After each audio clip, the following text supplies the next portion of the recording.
നമസ്കാരം. ബി.ജെ.പിയെ ഒരുമിച്ച് പ്രതിരോധിക്കാൻ രൂപം കൊടുത്ത ഇന്ത്യ മുന്നണി അടിച്ചു പിരിയുന്നു. ബംഗാളിൽ ആരുമായും സീറ്റ് ചർച്ചയില്ലെന്നും മുഴുവൻ സീറ്റിലും തനിച്ചു മത്സരിക്കുമെന്നും മമതാ ബാനർജി പ്രഖ്യാപിച്ചു. രാഹുലിന്റെ ഭാരത് ജോഡോ ന്യായ് യാത്ര ബംഗാളിൽ പ്രവേശിക്കാനിരിക്കെയാണ് മമത നിലപാട് പ്രഖ്യാപിച്ചത്. പഞ്ചാബിലെ മുഴുവൻ സീറ്റിലും ആം ആദ്മി പാർട്ടി ഒറ്റയ്ക്ക് മത്സരിക്കുമെന്ന് മുഖ്യമന്ത്രി ഭഗവത് മന്നും വ്യക്തമാക്കി. നേരത്തെ തന്നെ മഹാസഖ്യമുള്ള ബീഹാർ, മഹാരാഷ്ട്ര സംസ്ഥാനങ്ങളിലാണ് ഇനി ഇന്ത്യ മുന്നണി എന്ന നിലയിൽ മത്സരിക്കാനുള്ള സാധ്യത. അവിടെയും സീറ്റ് വിഭജനം എളുപ്പമല്ല. യു.പിയിൽ RLDയുമായി സഖ്യം ഉറപ്പിച്ച സമാജ്വാദി പാർട്ടി 2 സീറ്റിനപ്പുറം കോൺഗ്രസിന് കൊടുക്കില്ല എന്ന നിലപാടിലാണ്. ചുരുക്കത്തിൽ ശിഥിലമാണ് പ്രതിപക്ഷം. ഇന്ന് സൂപ്പർ പ്രൈം ടൈം ചർച്ച ചെയ്യുന്നു. ഇന്ത്യ സഖ്യം പൊളിഞ്ഞോ? പ്രതിപക്ഷ അനൈക്യം ബി.ജെ.പിക്ക് ഗുണമാകുമോ? കോൺഗ്രസിന് എത്ര വിട്ടുവീഴ്ച ചെയ്യാനാകും? തെരഞ്ഞെടുപ്പ് പൂർവ്വ സഖ്യം അസാധ്യമാണോ? ഈ ചർച്ചയിൽ Shri Anil Bose Congress, Shri V P Sreepadmanabhan BJP, Shri K Anilkumar CPM എന്നിവർ ചർച്ചയിലേക്ക്. ആദ്യം ശ്രീ അനിൽ ബോസ്, ഇന്ത്യ മുന്നണി എന്ന സങ്കല്പം തന്നെ കഴിഞ്ഞോ? വെറും 2 സീറ്റായിരുന്നു പശ്ചിമ ബംഗാളിൽ മമതാ ബാനർജി കോൺഗ്രസിന് ഓഫർ ചെയ്തിരുന്നത്. അതിനോട് കോൺഗ്രസ് അനുകൂലമല്ല പ്രതികരിച്ചത് എന്ന് പറഞ്ഞുകൊണ്ട് മമതാ ബാനർജി എല്ലാ സീറ്റിലും ഞങ്ങൾ ഒരുമിച്ച് ഒറ്റയ്ക്ക് മത്സരിക്കും എന്ന് തീരുമാനിച്ചു കഴിഞ്ഞു. പഞ്ചാബിൽ 13 സീറ്റിലും മത്സരിക്കുമെന്ന് AAP വ്യക്തമാക്കി കഴിഞ്ഞു. അപ്പോൾ ഇന്ത്യ മുന്നണിയെ സംബന്ധിച്ച് ബി.ജെ.പിയേക്കാൾ കൂടുതൽ സീറ്റുകൾ കിട്ടുമെന്നുറപ്പുള്ള സംസ്ഥാനങ്ങളിൽ ഇതാണ് അവസ്ഥയെങ്കിൽ ഇന്ത്യ മുന്നണിയുടെ ഭാവി എന്താണ്?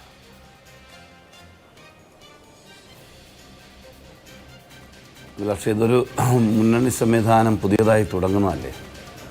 ഇന്നലെ വരെ വ്യത്യസ്തമായ അഭിപ്രായങ്ങളിൽ വാശിയോടുകൂടി 2 അഭിപ്രായത്തിൽ നിന്ന് മത്സരിച്ച പാർട്ടികൾ യോജിക്കുന്ന സന്ദർഭത്തിലുണ്ടാകുന്ന പരസ്പര ഡിമാൻഡുകളുടെ ഭാഗമാണ് ഇത്തരം തർക്കങ്ങൾ. ഏത് കക്ഷിയിലും സംഭവിക്കുന്നതാണ്. ഇപ്പം തന്നെ ഞാൻ ചോദിക്കാം, കേരളത്തിൽ നമ്മൾ എത്രയോ കാലമായി മുന്നണി സംവിധാനമുണ്ട്. ഐക്യ ജനാധിപത്യ മുന്നണിക്കും ഇടതുപക്ഷ മുന്നണിക്കും തെരഞ്ഞെടുപ്പ് വരുമ്പോൾ കക്ഷി നേതാക്കളുമായി ചർച്ച ചെയ്യും, അവർ സീറ്റുകൾ ഡിമാൻഡ് ചെയ്യും, അതുമായി ബന്ധപ്പെട്ട് തർക്കങ്ങൾ വാർത്തകളാവും. അപ്പോൾ അതിനപ്പുറം ഒരു ഗൗരവം ഞാനതിൽ കാണുന്നില്ല. പിന്നെ പശ്ചിമ ബംഗാളിൽ മമത വ്യക്തമായ സ്വാധീനമുള്ള രാഷ്ട്രീയ നേതാവാണ്, മുഖ്യമന്ത്രിയാണ്. സ്വാഭാവികമായും 2ആയി നിന്ന് പ്രത്യേകിച്ച് CPMനെതിരായി വലിയ പടയോട്ടം നടത്തി വന്നവരാണ്. കോൺഗ്രസ് വിട്ടുപോയ നേതാവാണ്. അപ്പം അവർക്ക് എന്ന് ബോധ്യപ്പെടുമ്പോൾ ഡിമാൻഡുകൾ കാർക്കശ്യ സ്വഭാവത്തോടുകൂടി അവർ പറയും. ഏതൊരു പാർട്ടിയും അങ്ങനെയല്ലേ. അത് നമ്മളിപ്പോ കേരളത്തിലെ മുന്നണി രാഷ്ട്രീയത്തിൽ വലിയ കക്ഷിയോട് ചെറിയ കക്ഷികൾ വിലപേശുന്ന നിലയിൽ കണ്ടാൽ മതിയോ? കാരണം 2 സീറ്റുകൾ ബഹ്റാംപൂരും മാൾഡ ദക്ഷിണും കോൺഗ്രസിന് തരാം എന്നുള്ളതാണ് തൃണമൂൽ കോൺഗ്രസിന്റെ ഓഫർ. ഈ 2 സീറ്റും കോൺഗ്രസ് ജയിക്കുന്ന, അല്ലെങ്കിൽ കോൺഗ്രസിന് 30% വോട്ട് ഷെയർ ഉള്ള കോൺസ്റ്റിറ്റ്യുവൻസീസ് ആണ്. അതിൽ യഥാർത്ഥത്തിൽ അങ്ങനെ കോൺഗ്രസിന് തൃണമൂൽ കോൺഗ്രസിന്റെ ഔദാര്യം വേണ്ട. ഈ മാൾഡ എന്ന് പറയുന്നത് CPM അവിടെ അടക്കി ഭരിച്ചിരുന്ന കാലത്തും കോൺഗ്രസ് ജയിക്കുന്ന മേഖലയാണല്ലോ. അപ്പോൾ ഇതാ ഇങ്ങനെ കോൺഗ്രസിനെ ട്രീറ്റ് ചെയ്യുക വഴി മമതാ ബാനർജി കൃത്യമായും അവരുടെ രാഷ്ട്രീയം നടപ്പാക്കുകയല്ലേ ചെയ്യുന്നത്. അവർ ഈ മല്ലികാർജുൻ ഖാർഗെ പ്രധാനമന്ത്രി സ്ഥാനാർത്ഥി ആവട്ടെ എന്ന് പറയുന്നതിൽ പോലും കൃത്യമായി നിതീഷ് കുമാറിനെ പിണക്കുക എന്ന അജണ്ട കാണുന്നവരുണ്ട്. അപ്പോൾ ഇത് കേവലമായി എന്താ പറയുക, ഒരു സീറ്റിന് വേണ്ടിയിട്ടുള്ള ഡിമാൻഡ് എന്നുള്ളതിനപ്പുറത്ത് അവർക്ക് ഇതിനകത്തുള്ള താല്പര്യം എന്താണെന്നുള്ളത് വളരെ വ്യക്തമല്ലേ ശ്രീ അനിൽ ബോസ്? അല്ല, രാഷ്ട്രീയ പാർട്ടികളും പ്രത്യേകിച്ച് രാഷ്ട്രീയ നേതാക്കളും അവരെല്ലാവരും തന്നെ നിൽക്കുന്നത് അവരവരുടെ മുന്നോട്ട് പോക്കിനല്ലേ. വ്യത്യസ്തമായ പാർട്ടികളും വ്യത്യസ്തമായ പ്രത്യയശാസ്ത്രങ്ങളുമാകുമ്പോൾ അത് ഓരോ ആളുകളും തെരഞ്ഞെടുപ്പ് രാഷ്ട്രീയത്തിൽ കളം നോക്കി കളിക്കും. ഇന്ത്യയിലെ പ്രതിപക്ഷ കക്ഷികളുടെ ഒരു കൂട്ടായ്മ ഉയർന്നു വരുന്നു. മമതയുടെ തുടക്കത്തിലെ സമീപനം എന്തായിരുന്നു? കോൺഗ്രസുമായി വേദി പങ്കിടാനില്ല, രാഹുൽ ഗാന്ധിയെ അംഗീകരിക്കില്ല, കോൺഗ്രസുമായിട്ട് ഒരു രീതിയിലും കോംപ്രമൈസ് ടോക്കിന് പോലും തയ്യാറല്ല എന്ന് പറഞ്ഞ മമത പിന്നീട് അവരുടെ പാർട്ടി പ്രതിനിധി അയക്കുന്നു. പിന്നീട് അവർ തന്നെ നേരിട്ട് പങ്കാളിയാകുന്നു. അതാണ് ഞാൻ പറഞ്ഞത്, രാഷ്ട്രീയത്തിലെ ഓരോ മിനിറ്റിലും ഓരോ രാഷ്ട്രീയ പാർട്ടിയും രാഷ്ട്രീയ നേതാക്കളും എടുക്കുന്ന നിലപാടുകൾ അത് ആ ദിവസത്തെ പ്രാധാന്യമായി മാത്രം കണ്ടാൽ മതി. അപ്പോൾ ഇത് ഒരു ചർച്ചയാണ്, സംവാദമാണ്, ഡിബേറ്റാണ്. അപ്പോൾ ഡിബേറ്റിൽ വ്യത്യസ്തമായ കക്ഷികൾ വ്യത്യസ്തമായ ഡിമാൻഡുകൾ വയ്ക്കുമെന്നേ. പുതിയതായി രൂപപ്പെട്ടു വരുന്ന ഇന്ത്യ സഖ്യം, അതിൻ്റെ അകത്ത് മുന്നണിക്ക് നേതൃത്വം ആരാകണം, അതിൻ്റെ അകത്ത് പ്രധാനമന്ത്രി ആരാകണം, അതുകൊണ്ട് എൻ്റെ പാർട്ടിക്കായാലും എന്താ കുഴപ്പം എന്നൊരു പാർട്ടിയോ പാർട്ടി നേതാവോ ചിന്തിച്ചാൽ നമുക്ക് തെറ്റ് പറയാൻ കഴിയില്ല. തെറ്റ് പറയാൻ അങ്ങനെ കഴിയും. ഇപ്പോൾ തന്നെ മമത ചോദിക്കുകയാണ്, ഇന്ത്യൻ നാഷണൽ കോൺഗ്രസിനോട് ചോദിക്കുകയാണ്, നിങ്ങൾ കേരളത്തിൽ CPM കോൺഗ്രസ് മത്സരമല്ലേ, ഇവിടെ CPM എന്ന് പറയുന്ന ഒരു പാർട്ടിയല്ലേ ഈ 30-35 വർഷം ഈ ബംഗാൾ ഭരിച്ച് മുടിച്ച് കുട്ടിച്ചോറാക്കിയത്. അപ്പോൾ അങ്ങനൊരു പാർട്ടിയുമായി സീറ്റ് ധാരണയിൽ പോകുന്നതിനോട് എനിക്ക് യോജിപ്പില്ല എന്ന് പറഞ്ഞാൽ നമുക്ക് കണ്ണടച്ചിട്ടാക്കാൻ കഴിയുമോ അഭിലാഷേ? അതുപോലെ തന്നെ അതിരഞ്ജൻ ചൗധരിയെ സംബന്ധിച്ചിടത്തോളം അദ്ദേഹം അവിടുത്തെ പ്രധാനപ്പെട്ട പാർട്ടിയുടെ നേതാവാണ്. അദ്ദേഹത്തിന് പരമാവധി സീറ്റ് വേണമെന്നല്ലാതെ അവർ തരുന്ന ഔദാര്യം എടുത്ത് മുന്നോട്ട് പോകാൻ കഴിയും എന്ന നിലപാട് സ്വീകരിക്കാൻ കഴിയുമോ? അത് ഞാൻ പറഞ്ഞ ഒരു മുന്നണിയാകുമ്പോൾ വാദപ്രതിവാദങ്ങൾ ഉണ്ടാവും, പരസ്പരം ഡിമാൻഡ് സ്വാഭാവികം. സ്വാഭാവിക ഡിമാൻഡുകളും വാദപ്രതിവാദവും മാത്രമാണോ അതോ മുന്നണിയുടെ തകർച്ചയാണോ അത് സൂചിപ്പിക്കുന്നത് എന്നുള്ളതാണ് നമ്മുടെ മുമ്പിലുള്ള വിഷയം. ഞാൻ അങ്ങയിലേക്ക് വരാം. ശ്രീ വി പി ശ്രീപത്മനാഭൻ, പശ്ചിമ ബംഗാളിനെ മാത്രം എടുത്താൽ നോക്കൂ, കഴിഞ്ഞ തവണ നിങ്ങൾ 18 സീറ്റ് നേടിയ 40% വോട്ട് ഷെയർ നേടിയ സംസ്ഥാനമാണ്. ഇപ്പോഴത്തെ രാഷ്ട്രീയ സാഹചര്യത്തിൽ പശ്ചിമ ബംഗാളിൽ BJPക്ക് ആ സാധ്യതയില്ല.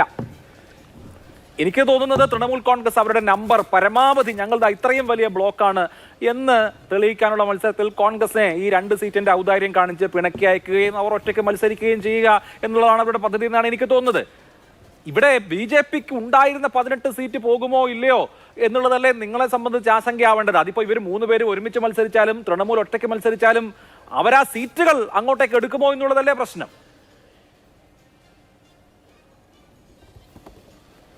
അല്ല, വിഷയം പശ്ചിമ ബംഗാൾ അല്ലല്ലോ.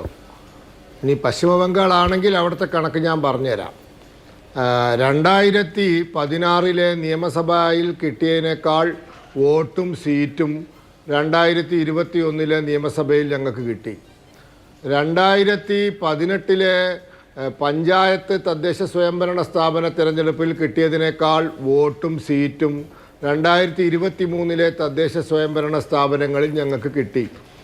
ആ കണക്ക് വെച്ച് ഞങ്ങൾക്ക് 2019 കിട്ടിയതിനേക്കാൾ വോട്ടും സീറ്റും 2024 കിട്ടുമെന്ന് തന്നെയാണ് ഞങ്ങളുടെ പ്രതീക്ഷ. കാരണം അത് ഒരു നിയമസഭയെ മറ്റൊരു നിയമസഭയായിട്ടും ഒരു പഞ്ചായത്ത് ഇലക്ഷനെ മറ്റൊരു പഞ്ചായത്ത് ഇലക്ഷനായിട്ടും താരതമ്യം ചെയ്തിട്ടുള്ള ഞങ്ങളുടെ നിഗമനമാണ്. പക്ഷേ വിഷയം പശ്ചിമ ബംഗാളല്ല, വിഷയം ഇന്ത്യ സഖ്യത്തിൻ്റെ നിലനിൽപ്പാണ്. അപ്പോൾ അതിനെ സംബന്ധിച്ച് ഞങ്ങൾക്ക് പ്രാഥമികമായി പറയാനുള്ളത്, ഇവർ സഖ്യം ഉണ്ടാക്കുകയോ ഉണ്ടാക്കാതിരിക്കുകയോ ചെയ്തോട്ടെ, അതൊന്നും വലിയ വ്യത്യാസമൊന്നും വരുത്താൻ പോകുന്നില്ല. കാരണം 2019 ഞാൻ മനസ്സിലാക്കുന്നത് ആം ആദ്മി പാർട്ടി ഉണ്ടായിരുന്നില്ല, പിന്നെ തൃണമൂൽ കോൺഗ്രസും ഉണ്ടായിരുന്നില്ല. ഇത് രണ്ടും മാറ്റി നിർത്തിയാൽ ബാക്കി എല്ലാവരും ഈ സഖ്യത്തിലുണ്ടായിരുന്നു.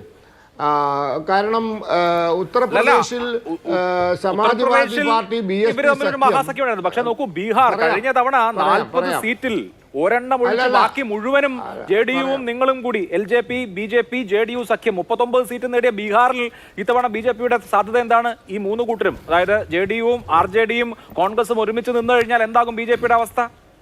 JDU എന്ന ഫാക്ടറിനെ കാണാതെ പോകരുത്. അല്ല, ഉത്തർപ്രദേശിൽ കഴിഞ്ഞ തവണ SP-യും BSPയും കൂടി നിന്നപ്പോൾ പുസ്തകത്തിലെ കണക്ക് പ്രകാരം ഞങ്ങൾക്ക് 10-25 സീറ്റേ കിട്ടാൻ പാടുള്ളൂ. പക്ഷേ ഞങ്ങൾക്ക് 64 സീറ്റ് കിട്ടി. ഇത്തവണ SP-യും BSPയും വേറെയാണ് മത്സരിക്കുന്നത്. അപ്പോൾ കടലാസിലെ കണക്കല്ല പോളിംഗ് ബൂത്തിലെ കണക്ക്.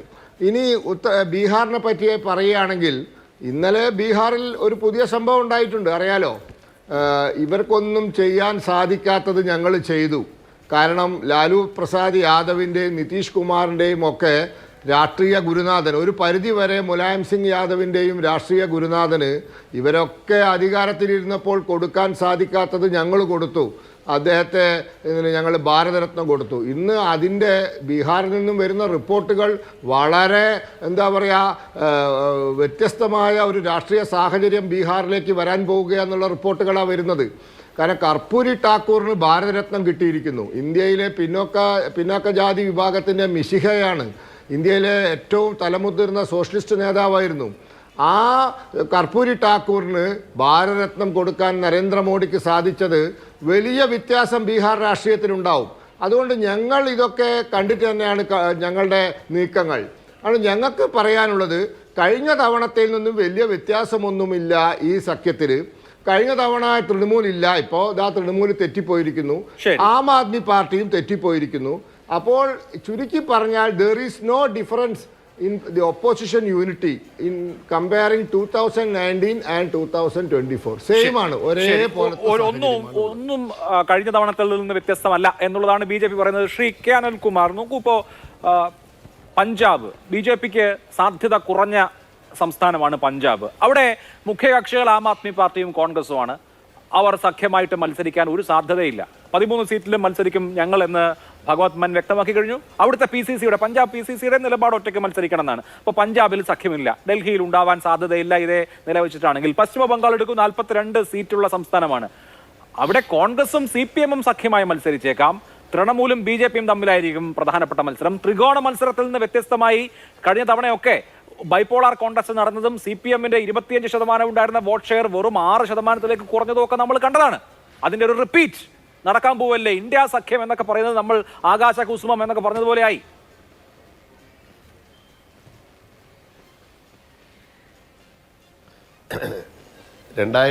ലാണ് ഇന്ത്യ രാജ്യത്ത് ഗുജറാത്ത് വർഗീയ കലാപത്തിന് ശേഷം അന്നുണ്ടായിരുന്ന NDA പുറത്താക്കണം, വാജ്പേയിയെ പുറത്താക്കണം എന്ന ഉറച്ച തീരുമാനത്തോടെ ഇന്ത്യ രാജ്യത്ത് ഒരു പോരാട്ടം ആരംഭിച്ചത്. ആ തെരഞ്ഞെടുപ്പിന് മുന്നേ വിവിധ സംസ്ഥാനങ്ങളിൽ സഖ്യമേ ഉണ്ടായിരുന്നില്ല. കേരളത്തിൽ അറിയാവുന്നതുപോലെ LDF UDF തമ്മിൽ മത്സരിച്ചു. കോൺഗ്രസിന് ചരിത്രത്തിലാദ്യമായി ലോകസഭയിൽ കോൺഗ്രസിന് ഒരു സീറ്റ് പോലും കേരളത്തിൽ നിന്ന് 2004 കിട്ടിയില്ല. പക്ഷേ അഹമ്മദ് ഉൾപ്പെടെ കോൺഗ്രസ്സുകാർക്കുൾപ്പെടെ 6 മന്ത്രിമാർ 2004 മുതൽ കേരളത്തിലുണ്ടായി. കേന്ദ്രമന്ത്രിമാരുടെ കാര്യമാണ് പറഞ്ഞത്. എങ്ങനെ സംഭവിച്ചു? ഞങ്ങൾ കോൺഗ്രസിനെ തോൽപ്പിച്ചാലും കേന്ദ്രത്തിൽ പോകുന്നത് കോൺഗ്രസിനെതിരെ വോട്ട് ചെയ്യാനല്ല, അത് BJP-ക്കെതിരെ വോട്ട് ചെയ്യാനാണ്. ഞങ്ങൾ നാട്ടുകാരോട് പറഞ്ഞിട്ടാണ് പോയത്. ഈ തെരഞ്ഞെടുപ്പിൽ ഞങ്ങൾ പറയുന്നത് എന്താണ്?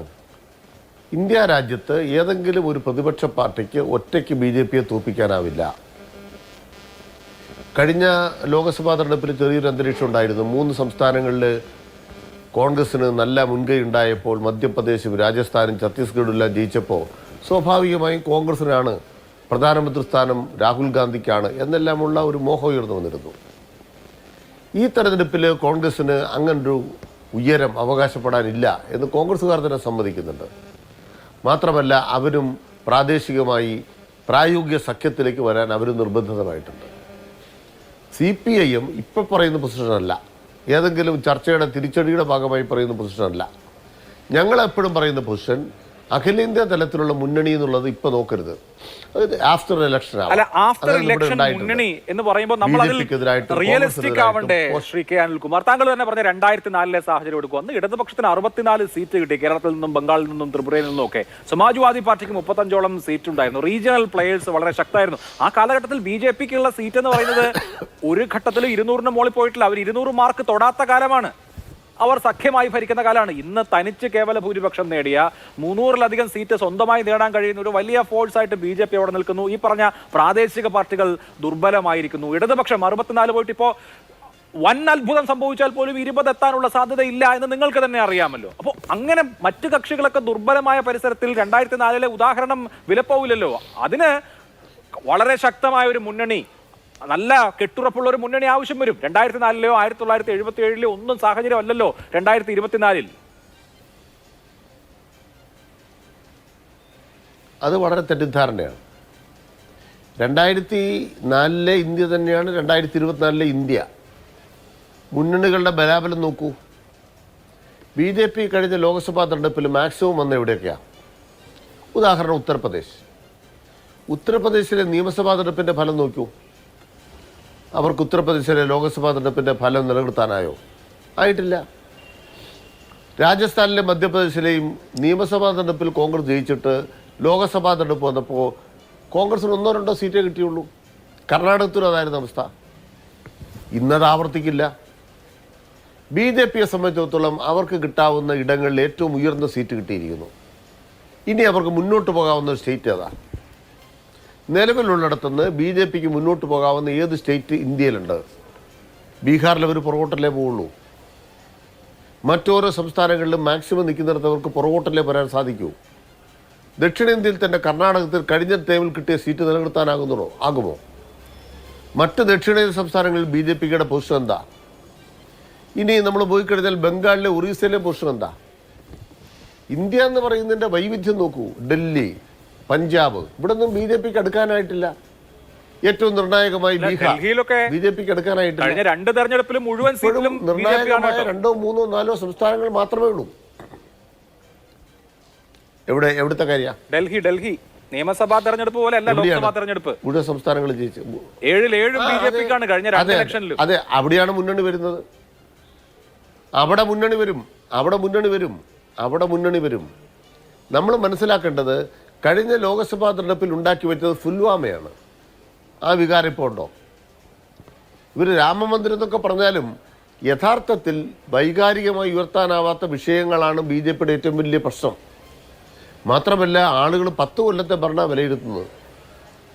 അപ്പോൾ CPM ഒരു പൊസിഷൻ എടുത്തിട്ടുണ്ട്. എന്താ പൊസിഷൻ? ഒന്ന്, അതാത് സംസ്ഥാനങ്ങളിൽ ആരാണ് BJP തോപ്പിക്കുന്നത് അവർക്ക് ജനങ്ങൾ വോട്ട് ചെയ്യണം. അല്ല, അങ്ങനെയാണെങ്കിൽ രണ്ടാമത്തെ പൊസിഷൻ ബംഗാളിൽ തൃണമൂലിനെ ഇന്ത്യ രാജ്യത്ത് ഒരു തരത്തിലുള്ള നിബന്ധനയില്ലാതെ CPM പിന്തുണയ്ക്കണ്ടേ? അവർക്കാണല്ലോ അവിടെ BJP-യെ തോൽപ്പിക്കാനുള്ള സാധ്യത. അവിടെയാണ് ഞങ്ങളുടെ പോയിന്റ്. എന്താണ്? ഞങ്ങൾക്ക് തൃണമൂലിനെ കുറിച്ച് തർക്കമുണ്ട്. തൃണമൂലിനെ കുറിച്ച് തർക്കം എന്താണ്? ഇന്ന് തന്നെ മലയാള മനോരമ റിപ്പോർട്ട് ചെയ്ത് നോക്കൂ മമതാ ബാനർജിയെ കുറിച്ച്. അതോ മാതൃഭൂമിയാണെന്ന് എനിക്ക് ഓർമ്മക്കുറവുണ്ട്. ഞാൻ വായിച്ചതാണ്. മാതൃഭൂമിയാണോ റിപ്പോർട്ട് ചെയ്തത്?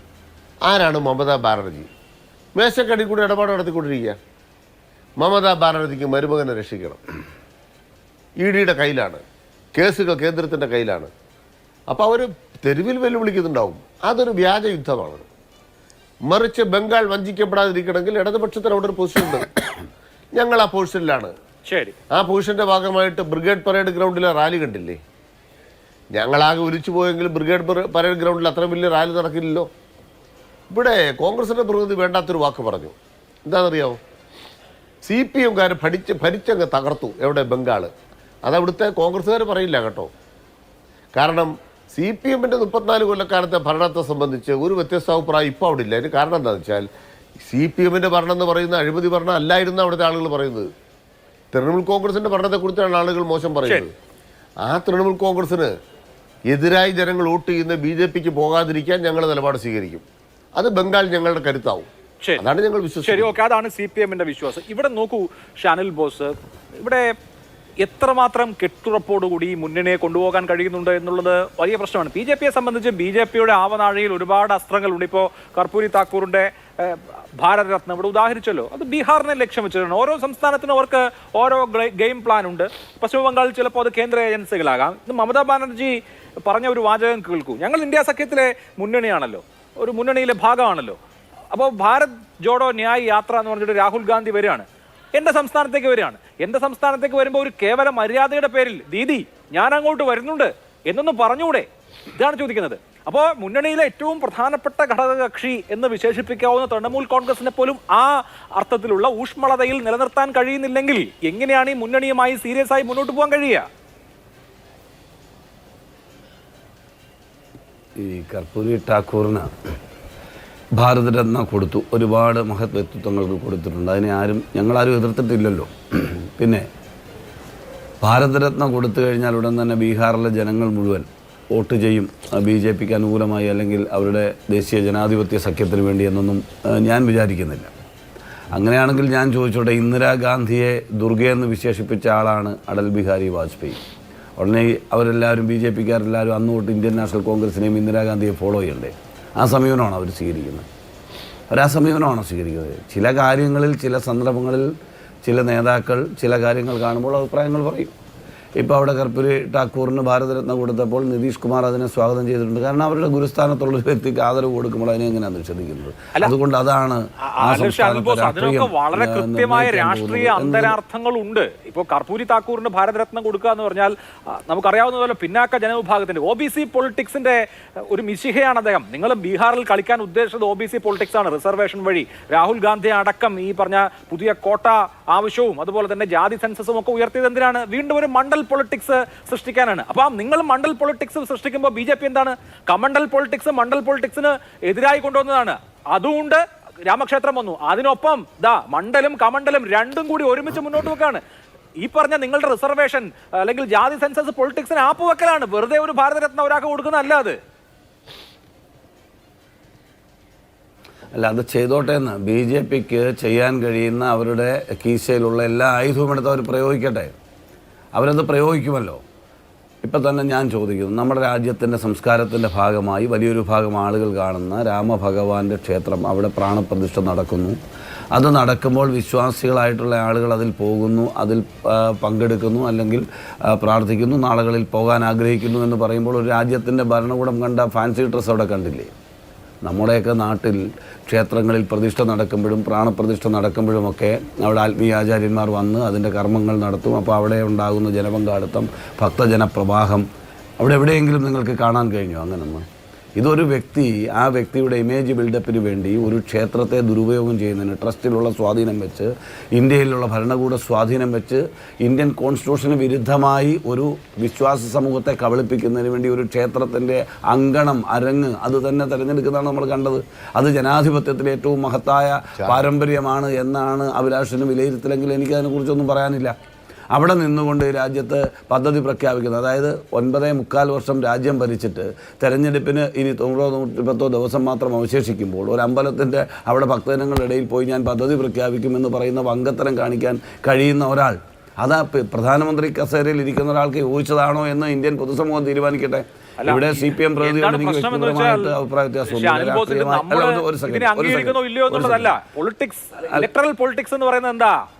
ഇത് എല്ലാം ഗിമ്മിക്കിന്റെയും ഒപ്റ്റിക്സിന്റെ ഒക്കെ കളിയാണ്. അപ്പോൾ ആളുകളെ സംബന്ധിച്ച് ഇതൊക്കെ വളരെ പ്രധാനപ്പെട്ടിട്ടുണ്ട്. നമുക്കിതൊക്കെ വളരെ ട്രിവിയൽ ആയിട്ടുള്ള കാര്യമല്ലേ, ഇങ്ങനെയൊക്കെയാണോ ചെയ്യേണ്ടതെന്ന് തോന്നാം. പക്ഷേ എന്താണ് ജനവിധി നിർണ്ണയിക്കുന്നത് എന്നുള്ളതാണല്ലോ പ്രശ്നം. അതിപ്പോൾ നമ്മുടെ അഭിപ്രായത്തിന്റെ കാര്യമല്ല.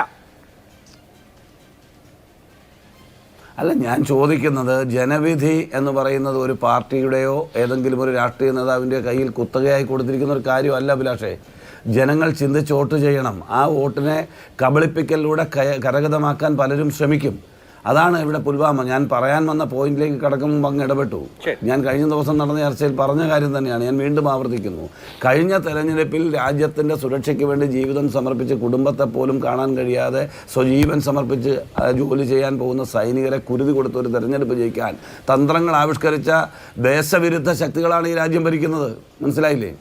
ആ ദേശവിരുദ്ധ ശക്തികൾ അധികാരത്തിന് വേണ്ടി എന്തും ചെയ്യും. അത് രാജ്യത്തെ ജനങ്ങൾ തിരിച്ചറിയണം. അതിനാണ് താങ്കൾ സൂചിപ്പിച്ച നീതിക്കും ന്യായത്തിനും വേണ്ടിയുള്ള യാത്ര ഞങ്ങൾ നടത്തുന്നത്. ഞങ്ങൾ നടത്തുന്ന ആ യാത്രയ്ക്ക് വേണ്ടി ഏറ്റവും വലിയ നീതി നിഷേധം നടന്ന, ഏറ്റവും കൂടിയ വംശീയ വെറി ഈ രാജ്യം കണ്ട, ഈ രാജ്യത്തെ ഏറ്റവും കൂടുതൽ വേദനിപ്പിച്ച മണിപ്പൂരിൽ നിന്നാണ് ഇന്ത്യയുടെ വടക്ക് കിഴക്കൻ സംസ്ഥാനങ്ങളിൽ നിന്നുള്ള യാത്ര ആരംഭിക്കുന്നത്. വടക്ക് കിഴക്ക് രാശിയിൽ നിന്ന് തന്നെയാണ് ആ യാത്ര, ഒരു സംശയവും വേണ്ട. മനസ്സിലായില്ലേ? ആ യാത്ര നീതിക്ക് വേണ്ടിയാണ്. ഞങ്ങൾ കടന്നു വരുന്ന വഴികളിൽ മണിപ്പൂരാവട്ടെ, നാഗാലാൻഡ് ആകട്ടെ, ഞങ്ങളുടെ റൂട്ടിനെ തടസ്സപ്പെടുത്താൻ ശ്രമിക്കുന്നത് എന്തിനാ? ഞങ്ങൾ ശക്തരല്ലെങ്കിൽ, ഞങ്ങൾ പ്രതിപക്ഷ രാഷ്ട്രീയം എന്നുള്ള നിലയിൽ രാജ്യത്തിൻ്റെ നന്മയ്ക്ക് വേണ്ടി ഉയർത്തുന്ന മുദ്രാവാക്യം ശക്തമല്ലെങ്കിൽ എന്തിനാ രാഹുൽ ഗാന്ധിയെ തടയുന്നത്, ഈ യാത്രയെ തടയുന്നത്?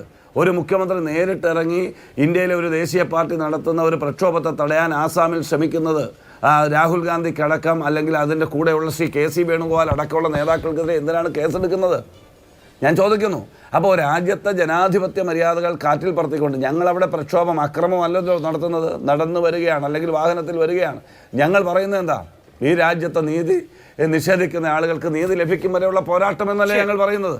അത് പറയാനുള്ള സ്വാതന്ത്ര്യം ഈ രാജ്യത്തില്ലേ? പിന്നെ ഒരു അമ്പലത്തിൻ്റെ അകത്തട്ടിൽ നിന്നുകൊണ്ട് ശ്രീരാമനാണ് ഈ രാജ്യത്തിൻ്റെ എല്ലാം എന്ന് പറഞ്ഞാൽ ഈ രാജ്യത്തിൻ്റെ ഭരണഘടന ഇനിയുള്ളൊരു നൂറ്റാണ്ടോ, അരനൂറ്റാണ്ടോ, 10 നൂറ്റാണ്ടോ ഈ രാജ്യത്ത് അതിൻ്റെ ശിലയായി ഭരണഘടന മാറുമെന്നൊക്കെ പറയാൻ ഇന്ത്യൻ പ്രധാനമന്ത്രിക്ക് എങ്ങനെ കഴിയും? ഇന്ത്യയുടെ പ്രയാമ്പിൾ എന്താ? ഇന്ത്യൻ കോൺസ്റ്റിറ്റ്യൂഷൻ്റെ പ്രയാമ്പിൾ എന്താ? ഒരു BJPയുടെ നേതാവിൻ്റെ പ്രസംഗം കൊണ്ട് ഒരു ദിവസം കൊണ്ട് മാറ്റാൻ കഴിയുന്നതാണോ വളരെയധികം കൂലങ്കഷമായി ചിന്തിച്ച് ഈ രാജ്യത്തുണ്ടാക്കിയ ഭരണഘടന? അങ്ങനെ ഒരു പ്രസംഗം കൊണ്ട് അട്ടിമറിക്കാൻ കഴിയുന്നതാണോ ഇന്ത്യയുടെ ജനാധിപത്യ ബോധം? അപ്പോൾ അതുകൊണ്ട് തൽക്കാലത്തേക്ക് ഒരു തെരഞ്ഞെടുപ്പിലോ 2 തെരഞ്ഞെടുപ്പിലോ വർഗീയതയുടെ വിഭാഗീയത സൃഷ്ടിച്ച് ജനങ്ങളെ കബളിപ്പിച്ച് പുൽവാമ പോലെ രാമനെയൊക്കെ ഉപയോഗിച്ച് രക്ഷപ്പെടാൻ കഴിയുമോ എന്നൊരു പരീക്ഷണം. ആ പരീക്ഷണത്തിനപ്പുറം ഒരു പ്രാധാന്യവും ഞങ്ങൾ കാണുന്നില്ല. പിന്നെ സീറ്റ് ചർച്ച, ഒരു വരി കൂടി, സീറ്റ് ചർച്ച, അതിൻ്റെ ഡിമാൻഡുകൾ, അതൊക്കെ ഓരോ കക്ഷികളും അവരുടെ വ്യക്തിത്വം നിലനിർത്താൻ മുന്നണി രാഷ്ട്രീയത്തിൽ ശ്രമിക്കും. ആ ശ്രമങ്ങൾ മമതയുടെ ഭാഗത്തുനിന്നുണ്ടാവും, CPMൻ്റെ ഭാഗത്തുനിന്നുണ്ടാവും, കോൺഗ്രസിൻ്റെ ഭാഗത്തുനിന്നുണ്ടാവും. പക്ഷേ രാജ്യം നേരിടുന്ന പ്രതിസന്ധിയാണ് രാഹുൽ ഗാന്ധി മുന്നോട്ട് വയ്ക്കുന്ന രാഷ്ട്രീയം, കോൺഗ്രസ് മുന്നോട്ട് വയ്ക്കുന്ന രാഷ്ട്രീയം. പോർട്ട്ഫോളിയോ പൊളിറ്റിക്സ് അല്ല, സ്ഥാനമാന രാഷ്ട്രീയമല്ല കോൺഗ്രസ് മുന്നോട്ട് വയ്ക്കുന്നത്. ഞങ്ങൾ മുന്നോട്ട് വയ്ക്കുന്ന രാജ്യത്തിന്റെ സുരക്ഷിതത്വവും രാജ്യത്തിന്റെ നിലനിൽപ്പുമാണ്. അതിനുവേണ്ടിയുള്ള റിസൾട്ട് ഉണ്ടാക്കും എന്നുള്ളത് നമ്മൾ കാത്തിരുന്ന് കാണാം. ഇവിടെ ശ്രീ VP ശ്രീപത്മനാഭൻ, BJP നേരിടാൻ പോകുന്ന ഒരു വലിയ പ്രശ്നം നോക്കൂ, ഇപ്പൊ നിങ്ങളുടെ സീറ്റിന്റെ നമ്പർ ആണെങ്കിലും നിങ്ങൾ ഉയർത്തുന്ന രാഷ്ട്രീയമാണെങ്കിലും അതിന്റെ സാച്ചുറേഷൻ പോയിന്റിൽ എത്തിയല്ലോ. ഇപ്പോൾ സീറ്റുകളുടെ എണ്ണം നോക്കൂ. ബീഹാറിൽ കഴിഞ്ഞ തവണ 40-39 നിങ്ങൾ ജയിച്ചു, രാജസ്ഥാനിൽ 25 ജയിച്ചു, ഇവിടെ മധ്യപ്രദേശിൽ 29 28 ജയിച്ചു, UP-ൽ 80 64 ജയിച്ചു. ഇനിയിപ്പോൾ അവിടെ നിന്ന് ഈ പറഞ്ഞ ഗംഗാ സമതലത്തിൽ നിന്ന് കൂടുതലായിട്ട് സീറ്റുകൾ കിട്ടുക എന്നുള്ളത് ഇപ്പോൾ ഉള്ളതിൽ കൂടുതൽ സീറ്റ് കിട്ടാൻ പറ്റില്ലല്ലോ. അതുകൊണ്ട് ഇപ്പോൾ ഈ രാമരാഷ്ട്രീയവും അതിന്റെ ഈ രാമക്ഷേത്രത്തിന്റെ ഈ പ്രതിഷ്ഠയോടുകൂടി അതിന്റെ സാച്ചുറേഷൻ പോയിന്റിലെത്തി. അതേസമയം രാഹുൽ ഗാന്ധി ഫ്രഷായ ഒരു പൊളിറ്റിക്സ് ആണ് മുന്നോട്ട് വെക്കുന്നത്. അദ്ദേഹം ഇപ്പോൾ ആസാമിലൂടെ നടക്കുന്നു, അവിടെ BJP-ക്കാരുമായിട്ട് അല്ലറ ചില്ലറ കുഴപ്പങ്ങളും മറ്റും ഉണ്ടാകുന്നു. മണിപ്പൂരിലൂടെ നടന്നു, അവിടെയൊക്കെ വലിയ സ്വീകരണവും സ്വീകാര്യതയൊക്കെ കിട്ടി, മുമ്പില്ലാത്ത സ്വീകാര്യത. മുമ്പ് നമ്മൾ ഭാരത് ജോഡോ യാത്ര കന്യാകുമാരിയിൽ നിന്ന് കാശ്മീരിലേക്ക് കണ്ടതാണ്. ഒരു ഫ്രഷ് എയർ ആണ് ശ്രമിക്കുന്നത്. BJP സംബന്ധിച്ച് അതിന്റെ സാച്ചുറേഷൻ പോയിന്റിലെത്തിയ BJP-ക്ക് കഴിഞ്ഞ തവണയിൽ നിന്ന് വ്യത്യസ്തമായി അതിനേക്കാൾ കൂടുതൽ ഇപ്പൊ എന്താണ് ചെയ്യാൻ പറ്റുക? ഇപ്പൊ സഖ്യം ഇല്ല എന്ന് തന്നെ വിചാരിക്കുക, സഖ്യമില്ലെങ്കിലും. അല്ല അഭിലാഷേ, 2014 ഞങ്ങളുടെ മുമ്പിൽ ഒരു വലിയ ഹെർക്കുലിയൻ ടാസ്ക് ഉണ്ടായിരുന്നു. അതായത് നരേന്ദ്രമോദിയെ ഇന്ത്യയിലെ ജനങ്ങളെ കൊണ്ട് അംഗീകരിപ്പിച്ചെടുക്കുക, 1. 2, നരേന്ദ്രമോദി നേതൃത്വം കൊടുക്കുന്ന BJP-ക്ക് കേവല ഭൂരിപക്ഷം നേടാൻ സാധിക്കുമെന്ന് ജനങ്ങളെ വിശ്വസിപ്പിച്ചെടുക്കുക എന്നുള്ളത്.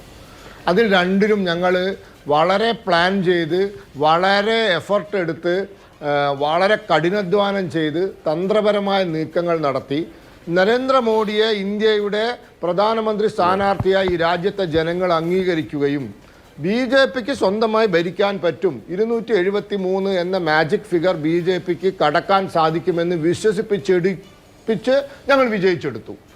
2019 ഞങ്ങളുടെ മുമ്പിൽ ഒരു കടമ്പ വന്നു. അതായത് ലോക്സഭാ തെരഞ്ഞെടുപ്പിൻ്റെ തൊട്ടു മുമ്പ് 3 സംസ്ഥാനങ്ങൾ, അതും ഹിന്ദി ഹൃദയഭൂമിയിലെ 3 സംസ്ഥാനങ്ങളിൽ ഞങ്ങൾക്ക് വലിയ പരാജയം ഏറ്റുവാങ്ങേണ്ടി വന്നു. മധ്യപ്രദേശിൽ ഞങ്ങൾ നേരിയ വ്യത്യാസത്തിനാണ് തോറ്റതെങ്കിലും ഛത്തീസ്ഗഡിൽ വലിയ വ്യത്യാസത്തിനാണ് തോറ്റത്. രാജസ്ഥാനിലും ഞങ്ങൾക്ക് 70 സീറ്റേ കിട്ടിയുള്ളൂ. അപ്പോൾ അത് സത്യം പറഞ്ഞാൽ ഒരു തെരഞ്ഞെടുപ്പിൻ്റെ മുമ്പിൽ വെച്ചിട്ടുണ്ടായ വലിയ ഒരു എന്താ പറയുക, ഒരു പരാജയമായിരുന്നു. ലോക്സഭാ തെരഞ്ഞെടുപ്പിനും നിയമസഭാ തെരഞ്ഞെടുപ്പിനും ജനങ്ങൾ വ്യത്യസ്തമായിട്ടാണ് വോട്ട് ചെയ്യുക, അത് വേറെ വിഷയം. എങ്കിലും അതൊരു മെൻ്റൽ ബാരിയർ ആയിരുന്നു. അതൊരു മറ്റുള്ളവർക്ക് പറയാൻ ഒരു കാരണം, BJP തോറ്റിരിക്കുന്നു, തെരഞ്ഞെടുപ്പിന് മുമ്പ് ഫൈനലിൻ്റെ മുമ്പുള്ള സെമി-ഫൈനലിൽ BJP തോറ്റിരിക്കുന്നു. ഇത്തവണ നിങ്ങൾ നോക്കൂ, ഇത്തവണ ആ 3 സംസ്ഥാനങ്ങളിൽ ഇവിടെ അർണബ് ഗോസ്വാമി വരെ പറഞ്ഞു ഛത്തീസ്ഗഡിൽ കോൺഗ്രസ് അധികാരത്തിൽ വരുന്നു. ഒപ്പീനിയൻ പോളിൽ അല്ല കേട്ടോ, തെരഞ്ഞെടുപ്പിന് ശേഷമുള്ള റിപ്പബ്ലിക് TV-യുടെ എക്സിറ്റ് പോളിൽ വരെ പറഞ്ഞു കോൺഗ്രസ്സിന് 50ഓളം സീറ്റ് കിട്ടും, BJP-ക്ക് 30 സീറ്റേ കിട്ടുള്ളൂ എന്ന്. അങ്ങനെ പറഞ്ഞു. മധ്യപ്രദേശിൽ കോൺഗ്രസ്സിന് നേരിയ ഭൂരിപക്ഷമെന്ന് ഒപ്പീനിയൻ പോളിൽ പറഞ്ഞെങ്കിൽ എക്സിറ്റ് പോൾ ആയപ്പോൾ അത് കുറച്ച് വ്യത്യാസം വന്നു. പക്ഷേ ഈ 3 സ്ഥലത്തും ഞങ്ങൾ വിജയിച്ചിരിക്കുന്നു. അപ്പോൾ ഹിന്ദി ഹൃദയഭൂമിയിൽ BJP-യുടെ ആധിപത്യം തുടരുകയാണ്. മധ്യപ്രദേശിൽ 18.25 വർഷം ഭരിച്ചിട്ട് ഞങ്ങൾക്ക് കഴിഞ്ഞ തവണ 109 സീറ്റായിപ്പോയ ഞങ്ങൾ ഇത്തവണ 165 സീറ്റ് നേടിയിരിക്കുന്നു. ഛത്തീസ്ഗഡിൽ ഞങ്ങൾ 50-ലധികം സീറ്റ് നേടിയിരിക്കുന്നു. അപ്പോൾ ഞങ്ങളുടെ ആ ഒരു അപ്രമാദിത്യം അവിടെ നിലനിൽക്കുകയാണ്. ഇത്തവണ 2014 പോലെ നരേന്ദ്രമോദിയെയും BJP-യെയും വിജയിക്കാൻ സാധിക്കുമെന്ന് വിശ്വസിപ്പിച്ച് ജനങ്ങളെ കൊണ്ട് വിശ്വസിപ്പിക്കേണ്ട ആവശ്യം ഞങ്ങൾക്കില്ല. 2019 പോലെ സെമി-ഫൈനൽ തോറ്റ ഒരു മെൻ്റൽ ബാരിയർ ഇല്ല. തവണ റൂട്ട് ക്ലിയർ ആണ് അഭിലാഷേ, ക്ലിയർ ആണ് റൂട്ട്. ഞാനും പറയുന്നത് അപ്രമാദിത്വം ഉണ്ട് ഇതിനോടകം തന്നെ. അപ്പോ ഇപ്പൊ ഉള്ളതിൽ കൂടുതൽ എങ്ങനെ എന്നുള്ളതാണല്ലോ ചോദ്യം. ഇതിനോടകം തന്നെ ഉണ്ട്, അപ്പൊ അതിൽ കൂടുതൽ എങ്ങനെ എന്നുള്ള പ്രശ്നം. അപ്പോഴാണ് അവിടെ വേറൊരു പൊളിറ്റിക്കൽ മൂവ്മെന്റ് രാഹുൽ ഗാന്ധിയുടെ നേതൃത്വത്തിൽ നടക്കുന്നത്. അർജന്റീനയെ സൗദി അറേബ്യ തോൽപ്പിച്ചതുപോലെ, അതല്ലെങ്കിൽ ഫ്രാൻസിനെ സെനഗൽ തോൽപ്പിച്ചതുപോലെയുള്ള ഒരു സെനാരിയോയ്ക്ക് കളമൊരുക്കുന്നുണ്ടാവും, പറയാൻ പറ്റില്ല. അഭിലാഷ് അഭിലാഷ്, ഇത് തന്നെയാണ് അദ്ദേഹത്തിനുള്ള മറുപടി. മധ്യപ്രദേശിലും ഛത്തീസ്ഗഡിലും രാജസ്ഥാനിലും ഇവർ ജയിച്ചു കഴിയണമെന്നില്ല. ഈ വരുന്ന വോട്ട് കൂടുതൽ ഇപ്പോഴും കോൺഗ്രസിനാണ് ഈ 5 സംസ്ഥാനത്ത്. ശരി, പറയൂ ശ്രീ പത്മനാഭൻ, പറയൂ പ്ലീസ്. കണക്കറിയില്ലെങ്കിൽ ഞാൻ പറഞ്ഞുതരാം. മധ്യപ്രദേശിൽ BJP-യുടെ വോട്ട് 48.19%, 48. ഞങ്ങൾ ഏതാണ്ട് 50-ലേക്ക് അടുത്തു കഴിഞ്ഞു. ഏത് നിയമസഭയിൽ? ലോക്സഭയിൽ ഞങ്ങൾക്ക് 2 തവണ നിങ്ങൾക്ക് 40 ഉള്ളൂ. 5 അല്ല, ഞങ്ങൾക്ക് തെലുങ്കാന ഞങ്ങൾ പറഞ്ഞു. I did not speak about Telangana. ഞാൻ ഹിന്ദി ഹൃദയഭൂമിയുടെ കാര്യമാണ് പറഞ്ഞത്. അഭിലാഷേ, ഞങ്ങളെ പൊസിഷൻ വളരെ എന്താ പറയുക ശക്തമാണ്. ഞങ്ങൾക്ക് ഒരു കോട്ടവും തട്ടിയിട്ടില്ല. 2017 ഗുജറാത്തിൽ കിട്ടിയ സീറ്റ് എത്ര? 2022 ഗുജറാത്തിൽ കിട്ടിയ സീറ്റ് എത്ര? കോൺഗ്രസ് നിഷ്പ്രഭമായില്ലേ ഗുജറാത്തിൽ? 30% വോട്ടും 16 സീറ്റുമായില്ലേ?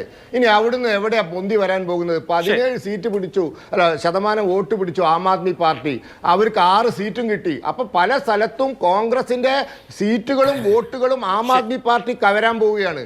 അതായത് പ്രതിപക്ഷ വോട്ട് വിഭജിക്കപ്പെടാൻ പോവുകയാണ് ആം ആദ്മിയിലൂടെ. അവരാണെങ്കിലോ ഇവരായി സഖ്യത്തിനുമില്ല.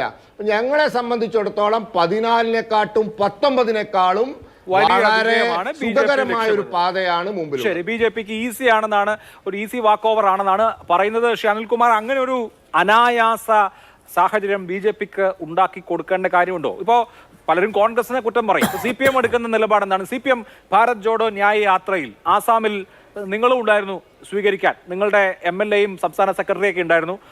പശ്ചിമ ബംഗാളിൽ എന്ത് എന്നുള്ള ചോദ്യത്തിന് മമതാ ബാനർജിയുടെ പാർട്ടി ഇല്ലെങ്കിൽ ഞങ്ങൾ ഉണ്ടാവും എന്നുള്ളതാണ് മറുപടി. തൃണമൂൽ കോൺഗ്രസ്സുകാരെ വേദിക്കടുത്ത് പോലും വരാതെ അവരെ അങ്ങ് മാറ്റി നിർത്തിക്കഴിഞ്ഞാൽ ഞങ്ങൾ വരാം എന്നാണ് പശ്ചിമ ബംഗാളിലെ നിലപാട് സീതാറാം യെച്ചൂരി വരെ പറഞ്ഞത്. എന്നാൽ പശ്ചിമ ബംഗാൾ വിട്ട് ബീഹാറിൽ പോയാലോ? അവിടെ ഞങ്ങൾ സഖ്യമാണ്. അവിടെ ഞങ്ങൾ ഭാരത് ജോഡോ ന്യായ് യാത്രയെ സ്വീകരിക്കാൻ സർവാത്മന CPM ഉണ്ടാവും. അതേസമയം മമതാ ബാനർജി പറയുന്നത് നിങ്ങളുടെ ബ്രിഗേഡ് ഗ്രൗണ്ടിലെ പരേഡിന്റെ കാര്യമൊക്കെ പറഞ്ഞല്ലോ, വലിയ റാലിയുടെ കാര്യമൊക്കെ പറഞ്ഞല്ലോ. തീവ്രവാദികളാണ്, ഭീകരവാദികളാണ് ഈ CPM-മാരാണെന്ന് പറയുന്നത്. ഇന്ത്യ മുന്നണിയിലെ 2 ഘടകകക്ഷികളുടെ കാര്യമാണ് ഞാൻ പറയുന്നത്. അവരെ വേദിക്ക് അടുത്തെങ്ങാനും കൊണ്ടുവന്നാൽ ഞങ്ങളില്ലാന്ന് നിങ്ങൾ പറയുന്നു, നിങ്ങൾ ഭീകരരാണെന്ന് അവർ പറയുന്നു. അപ്പോൾ ഇമാതിരി കക്ഷികളെല്ലാം കൂടി ചേർന്ന് ഒരു മുന്നണി ഉണ്ടാക്കിയിട്ട് ഇന്ത്യയിൽ ഒരു ബദൽ ഭരണം ഉണ്ടാക്കുമെന്നൊക്കെ പറഞ്ഞു കഴിഞ്ഞാൽ നമുക്കിത് തമാശയായിട്ട് തോന്നില്ലേ?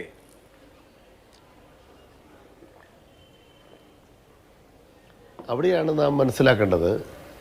ഇന്ത്യ തിളങ്ങുന്നു എന്നുള്ള മുദ്രാവാക്യമായിരുന്നു 2004 വാജ്പേയി മുന്നോട്ട് വെച്ചത്. നരേന്ദ്രമോദിയെ പോലല്ലോ വാജ്പേയി, സമവായത്തിൻ്റെ ആളാണ്. ഇവിടെ ശ്രീ അനന്തപത്മനാഭൻ പറഞ്ഞ പോലെ എന്താ നരേന്ദ്രമോദിക്ക് ഒരു വിരക്തി ഉണ്ടായിരുന്നു? നരേന്ദ്രമോദി ആളുകൾക്കിടയിൽ അംഗീകരിപ്പിക്കേണ്ടി വന്നു. എന്താ എൻ്റെ കാര്യം? 3000 മനുഷ്യരെയാണ് കൊന്നത് ഗുജറാത്ത് വംശഹത്യയിൽ. അതിൻ്റെ ഭാഗമായിട്ട് വംശഹത്യയിൽ ആളുകൾ കൊല്ലപ്പെടുകയും ലോകം മുഴുവൻ മോഡിയെ വെറുക്കുകയും ചെയ്തൊരു കാര്യം. ആ മോദിയെ നിങ്ങൾ സാങ്കേതികവിദ്യയുടെ സഹായത്തോടു കൂടി നവമാധ്യമങ്ങളുടെ സഹായത്തോടെ പണം മുടക്കി ഒരു പൊതുബോധ നിർമ്മിതി നടത്തി വൈബ്രൻ്റ് ഗുജറാത്ത്. ഇപ്പോൾ വൈബ്രൻ്റ് ഗുജറാത്ത് ഉണ്ടോ? നിങ്ങൾ കേൾക്കുന്നില്ലല്ലോ വൈബ്രൻ്റ് ഗുജറാത്തിനെ കുറിച്ച്. ഗുജറാത്തിൽ നിന്ന് വരുന്ന എല്ലാ സ്റ്റാറ്റിസ്റ്റിക്സും ഗുജറാത്തിൽ കൂലി കിട്ടുന്നില്ല ആളുകൾക്ക്. ഗുജറാത്തിലെ പട്ടിണിയെക്കുറിച്ചാണ്, ഗുജറാത്തിലെ തകർച്ചയെക്കുറിച്ചാണ്. നമുക്ക് സ്റ്റേറ്റ്മെൻ്റ് എടുക്കാം. അപ്പോൾ നരേന്ദ്രമോദി ഇന്ത്യ രാജ്യത്തെ പ്രധാനമന്ത്രി ആയ ശേഷം ഗുജറാത്തിനെ കണ്ടക ശനിയാണ്. അവിടെ യാതൊരു ഗതിയും പിടിച്ചിട്ടില്ല. ഇന്ത്യ ഗതി പിടിച്ചോ? നിങ്ങൾ ഗ്ലോറിഫൈ ആണ് സീറ്റ്. ഇതൊക്കെ സീറ്റൊക്കെ ഈ തെരഞ്ഞെടുപ്പ് രംഗത്ത് അഡ്ജസ്റ്റ് ചെയ്യുന്നതല്ലേ. ഇപ്പോൾ മുസഫർ നഗറിലെ വർഗീയ കലാപം ഇല്ലെങ്കിൽ മോദി സർക്കാർ അധികാരത്തിൽ വരും. UP-യിൽ മുസഫർ നഗർ വർഗീയ കലാപത്തിൽ കൂടിയാണ് ഈ യോഗി ആദിത്യനാഥ് കൂടെ കളിച്ച കളിയാണ് BJP അധികാരത്തിൽ വന്നത്. ഇല്ല, BJP അധികാരത്തിൽ വരത്തില്ല. ഇപ്പോൾ ഗുജറാത്ത് വംശഹത്യ പോലെ ജനങ്ങളുടെ മനസ്സിനകത്ത് നിൽക്കുന്നത് മണിപ്പൂരാണ്. ഇപ്പോഴും ആൾ കൊല്ലപ്പെട്ടുകൊണ്ടിരിക്കുകയാണ്. ഇത് ഇന്ത്യയിലെ ജനങ്ങളാരും ചിന്തിക്കുകയില്ല എന്നാണോ നിങ്ങൾ വിചാരിക്കുന്നത്? പിന്നെ നോട്ട് നിരോധനം മുതൽ ഇങ്ങോട്ട് വന്നിട്ട് ഇന്ത്യയിലെ ജനങ്ങൾ അനുഭവിക്കുന്ന സാമ്പത്തിക തകർച്ച ചെറിയ കാര്യമാണോ?